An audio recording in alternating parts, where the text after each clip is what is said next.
The United Kingdom urges Ethiopia and the Sudan to resolve border disputes peacefully.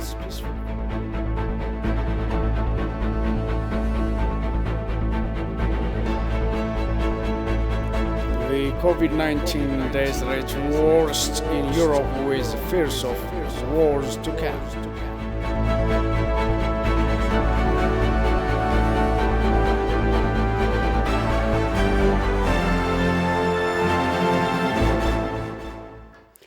Hello and welcome to this news hour. I'm Daniel Kasahun with the news. The United Kingdom expressed desire that Ethiopia and Sudan resolve their border issues in a peaceful manner. Ethiopia senior government officials held discussion with the UK Secretary of State for Foreign, Commonwealth and Development Affairs Dominic Raab here today. The State Secretary stressed that the UK is desirous to boost bilateral ties with Ethiopia in various fields. Habtamu Ashagre, who attended the event, has the following account.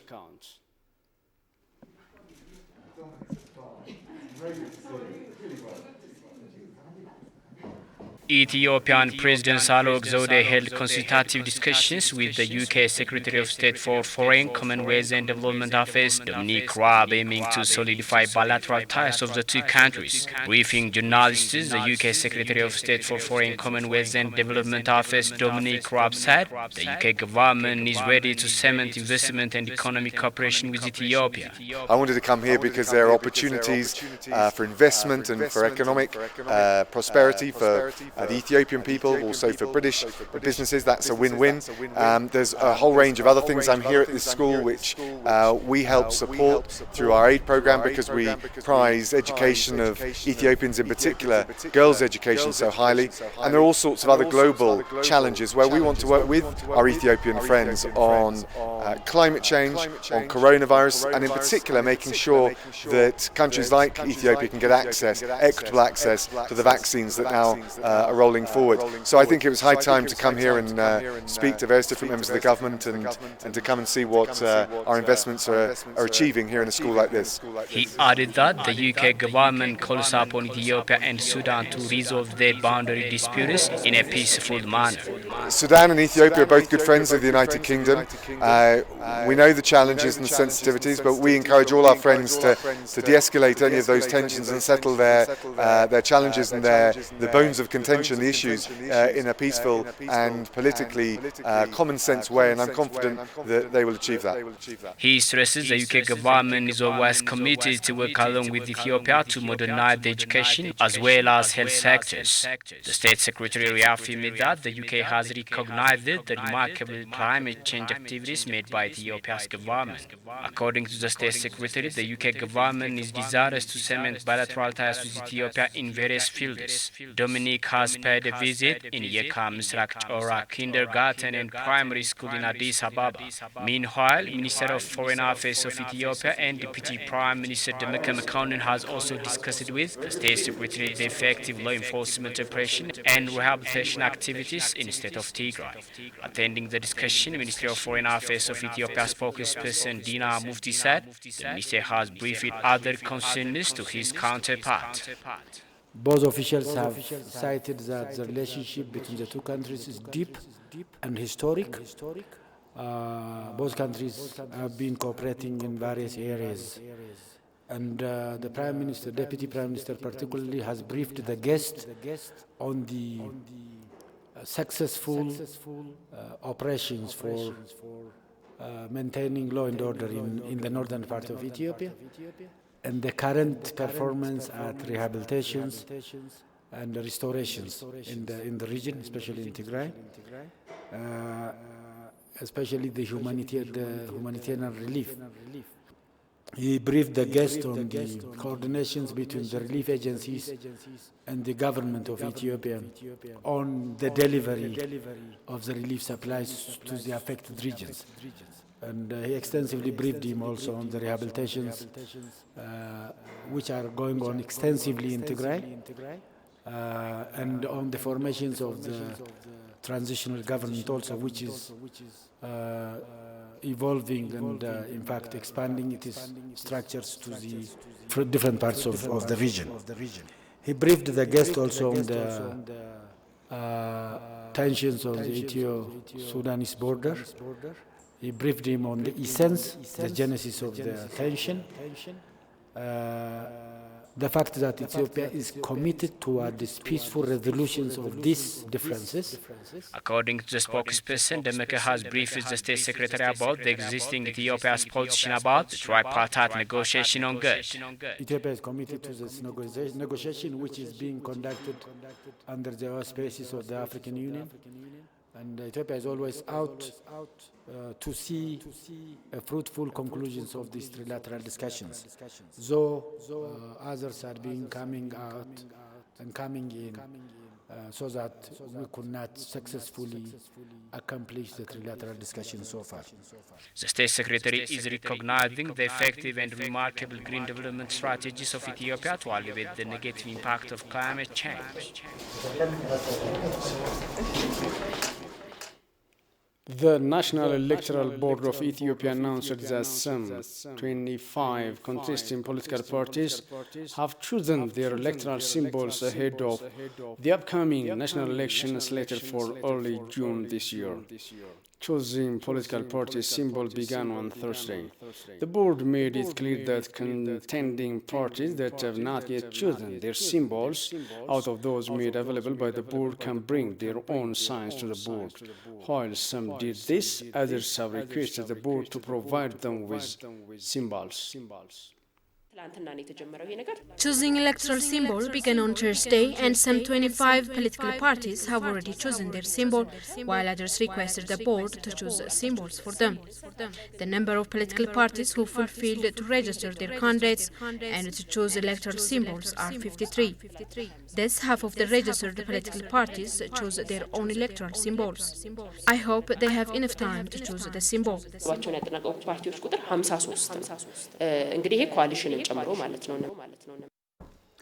Registered parties have been urged to choose their own electoral symbols, presenting in person at the board's headquarters on African Avenue.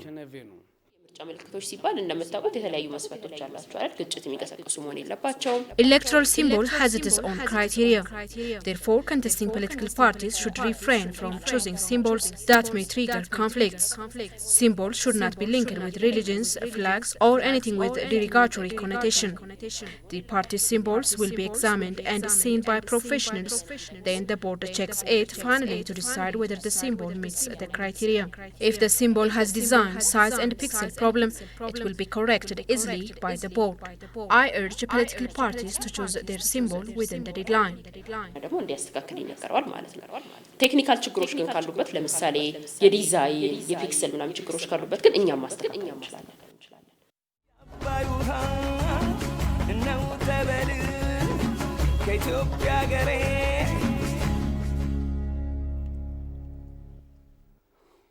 You are watching at this news hour. The Ethiopian diaspora have been supporting the Dine for Nation project ever since it was launched a year ago by Prime Minister Abiy Ahmed. Foreigners of Ethiopian origin said they are supporting the Dine for Nation as well as Dine for Shaggar initiatives with an intention of thanking Ethiopian people and everyone. The foreigner of Ethiopian origin further urged the public and the diaspora to strengthen support for this multi-purpose project. Manuel Jorge reports. The Dine for Shaggar initiative has been launched by the Ethiopian Prime Minister Abiy Ahmed and aims to clean rivers and create public parks in the capital city Addis Ababa. Dine for Nation is an extension of the Dine for Shaggar project aiming to beautify Ethiopia, to preserve and utilize its natural resources wisely. Ethiopians living all over the world are significantly supporting the project, but engagements of foreigners of Ethiopian origin like Harsh Kotari are very encouraging for other Ethiopians to strengthen their support to the initiative. I'm born in Ethiopia, and my family has been here for over 100 years. So we just wanted to have our fingerprints on, on some of the initiatives that are going on. So we thought it would be a good opportunity to participate in these initiatives. which is why we participated in the Dine for Shaggar as well as for Dine for the Ethiopia projects. For us, contributing is about expressing our love for Ethiopia. It's about saying thank you to the people of Ethiopia and thanking Ethiopia in general, because we've been born and brought up here. We've been getting a lot of love, a lot of respect from the people of Ethiopia, and we feel Ethiopians ourselves. Underlining that the projects will highly benefit the country, he said that not only Ethiopians but every concerned body should support in whatever it can, because it magnifies the existing big image of the country. Everybody should support such developmental projects, is my personal opinion, because such projects contribute a lot to the country. Ethiopia is already very linked globally because of the Ethiopian Airlines. Ethiopia has a very old history, tradition, culture that needs to be expressed. And Ethiopia has one of the most beautiful landscapes that I have seen in the world. People spend thousands of dollars and go to Switzerland, but we have the same beauty here, and we just need to develop it a little bit. And that way we can showcase the country and the people of this country to the rest of the world. Kotari added that the Dine for Nation initiative is one of the most beautiful places that the world people need to visit. The projects in Wenchi, Koisha, I mean, I have been to Wenchi a few times. It's a beautiful place. It's a lake. There is a mountain. You go down the mountain on a horse. The lake is beautiful, blue, nice, blue-green, and then in the middle of the lake there is an island. One of the most beautiful places I've seen in my life. These are the kinds of places that the world needs to know about, the world needs to see and admire. In fact, Ethiopia is among top tourist destinations in Africa, having many attraction sites. And people are coming to Ethiopia for business, for meeting, on transit through Ethiopia, which is connecting Africa to the rest of the world. These projects in the Dine for Nation initiative are believed to be additional reasons to stay a few more days longer to visit different parts of the country. As Ethiopia intensifies preparations to hold a general parliamentary and regional elections come early June this year, the media remains a critical area. Media is a powerful tool with the possibility of adding fuel to the fire already igniting from a deeply divided ethnic politics, or alternatively pacify factor with independent and professional approach during election. The remark came when ETV sat down with a media expert named Nuguse Meshesha. Nuguse took the occasion to urge the media play an active role during pre-polling day and post-election periods of what will be the sixth general election since the first election back in 1995. For more on that, here is Jerusalem Bazaar.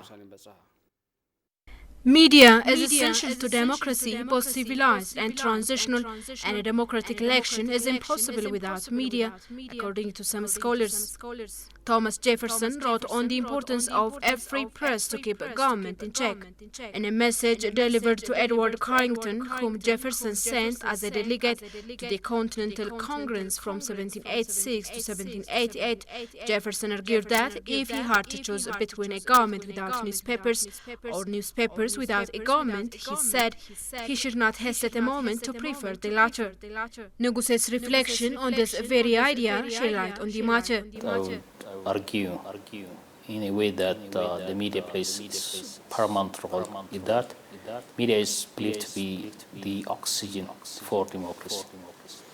So when we think of media's role in democracy, democracy cannot be really practiced without the active participation of media. So media needs to have a vibrant role where citizens can make open discussions, citizens can entertain their views, and opinions without fear or favor.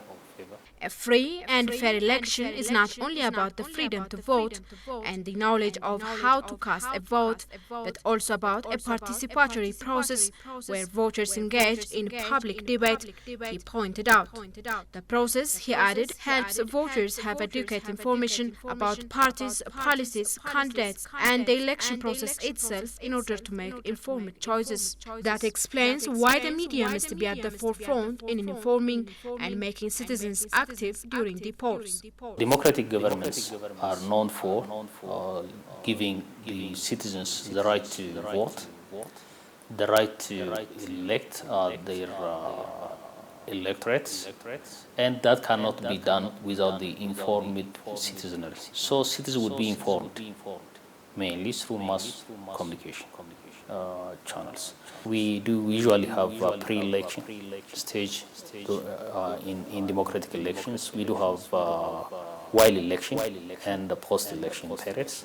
So in those three periods of election, the media would play its active role and can make citizens active in deciding who should come to the position, to the political position, and who should rule the government. And that's why we need the media. Reflecting on the existence of more than 85 languages and ethnic groups in the Horn of Africa nation, Gisha said the media should be democratic enough to serve the people of Ethiopia professionally and in a responsible manner. Ethiopia is a melting pot where diverse political views, diverse cultures, diverse religious groups, diverse interest groups, and others would play in the political system of the nation. Therefore, the media needs to be independent from any of the vested interests that can put every pressure on media.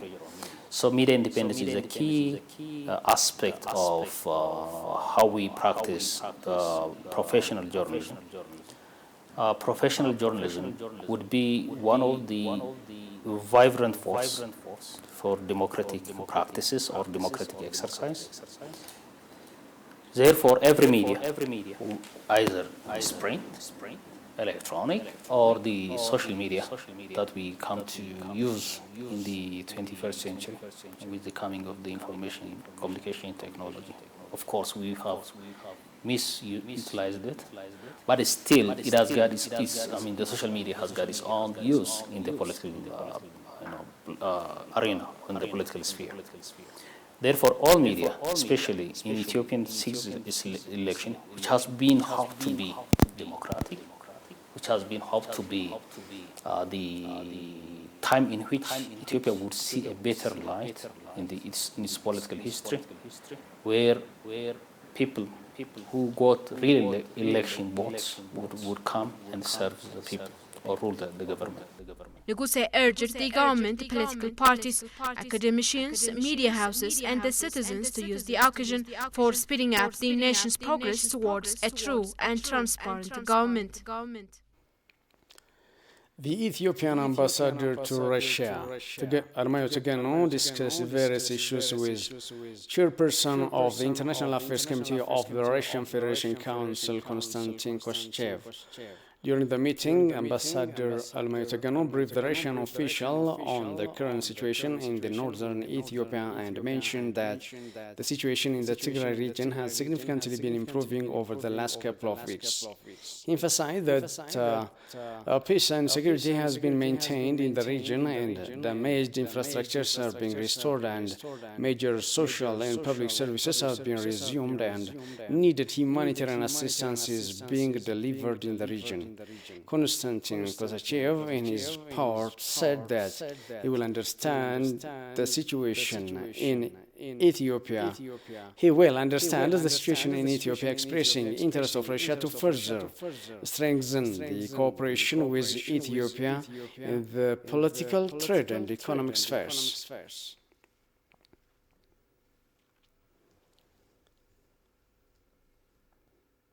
Chief of the state of Amhara, Agenyo Teshagar, said the development of the Nile should be on everyone's agenda from its inception.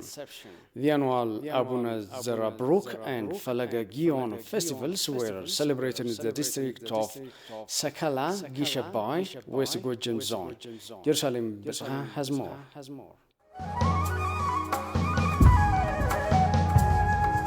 Gisha is a town in west-central Ethiopia, located in the West Gojem zone of the state of Amhara.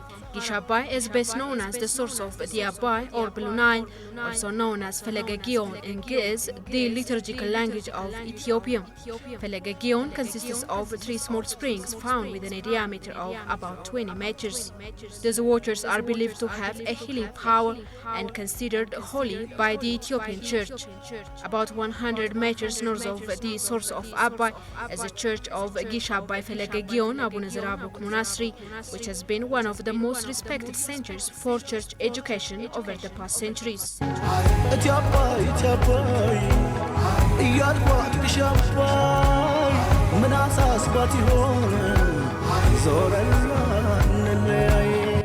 The annual celebration of Abuna Zarabruk and Felegagion festivals are celebrated in the district of Sakala, Gisha on January 21. This year, Gisha Felegagion, Abuna Zarabruk and Felegagion festivals were colorfully marked with government officials and dignitaries in attendance.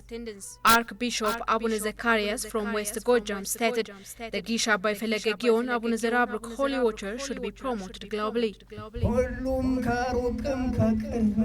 We have to understand that this is the right time to amplify the power of this holy water. This water is also a source of Blue Nile. This is the blessed and respected one. Chief of the Amhara regional state, Agenyo Teshagar, on his part said, Nile is Ethiopians' identity, history and name. Gion is a source of the Grand Blue Nile River. It is also Ethiopia's symbol of promise. Abai or Gion is a manifestation of our unity within our diversity of languages and religions. Abai is our identity.